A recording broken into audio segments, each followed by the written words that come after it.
సిగ్గులేనటువంటి పనులు చేస్తా ఉన్నారు. నాకు ఇవన్నీ చెబుతుంటే ఒక కథ గుర్తొస్తుంది. ఒక కథ చెప్పాలి ఇప్పుడు. శని మీకు తెలుసుగా, శనీశ్వరుడు పెట్టాడంటే ఏలినాటి శని అంటారు. శనీశ్వరుడు ఎవరైనా పడతాడంట. దానికి ఎవ్వరూ అతీతులు కాదు. దానికి ఒక కథ ఉంది.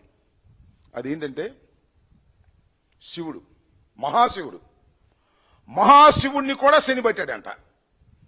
మహాశివుడు కదా, అందుకని శనీశ్వరుడు వెళ్ళి ముందుగా చెప్పాడంట, మహాశివ నీకు రేపు 7 గడియలు నిన్ను నేను పట్టబోతున్నాను అని.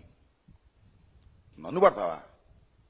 ముల్లోకాలకే అధిపతినైనటువంటి ఈశ్వరుని నన్నేను ఎలా పడతావు చూస్తా అని అన్నా అంట. అని 7 సముద్రాలు దాటి వెళ్ళిపోయాడట.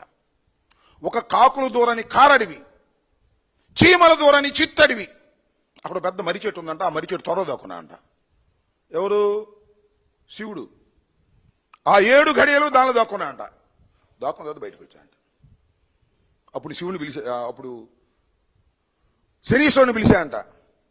ఏ శనీశ్వరా, 7 గంటలు నేను ఎక్కడ దాక్కున్నానో తెలుసా? నన్ను పట్టుకున్నావా అన్నా అంట.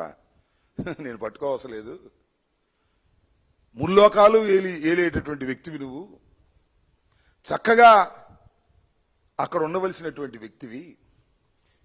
ఇన్ని 7 సముద్రాలు దాటి కాకులు దూరని కారడివి, చీమలు దూరని చిట్టడివిలో ఒక మర్రి తొర్రలో దాక్కున్నావంటే అంతకన్నా శనియం కావాలయ్యా అన్నా అంట.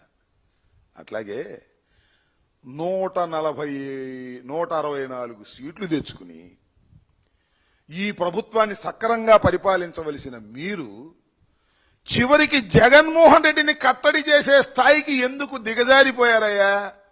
మీకు శని పట్టిందయ్యా, అంతకు మించి ఏమీ లేదు.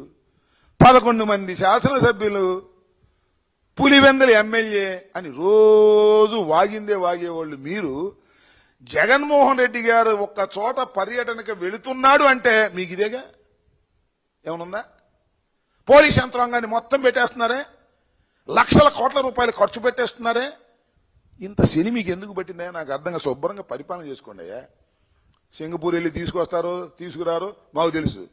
ఇచ్చిన హామీలను నెరవేర్చేటటువంటి ప్రక్రియలో కూడా వెనుకబడిపోయి జగన్మోహన్ రెడ్డి గారిని కట్టడి చేయటం మాత్రమే ఈ కూటమి ప్రభుత్వం పని, బాబు కొడుకుల పని. ఏ మాటకు ఆ మాట చెప్పాలి. చంద్రబాబు నాయుడు చాలా సీనియర్ మహానుభావుడు, ఆయన బుర్ర కూడా పోయింది. ఈ చిట్టినాయుడు దెబ్బకి, వాళ్ళ అబ్బాయి దెబ్బకి ఆయన బుర్ర కూడా పోయింది. 24 గంటలు ఇదే పని. జగన్మోహన్ రెడ్డి గారు ఎక్కడికి వెళ్తే అక్కడ జనం రాకుండా కాపలా కాద్దామని పోలీసుల్ని. ఏంది మీ కర్మ? ఇలాంటి శని బట్టి మీరు ఏడుస్తున్నారు తప్ప జగన్మోహన్ రెడ్డి గారిని ఆపటం ఎవడి వల్ల కాదు. సరిగదా? ఈ 5 సంఘటనలో కూడా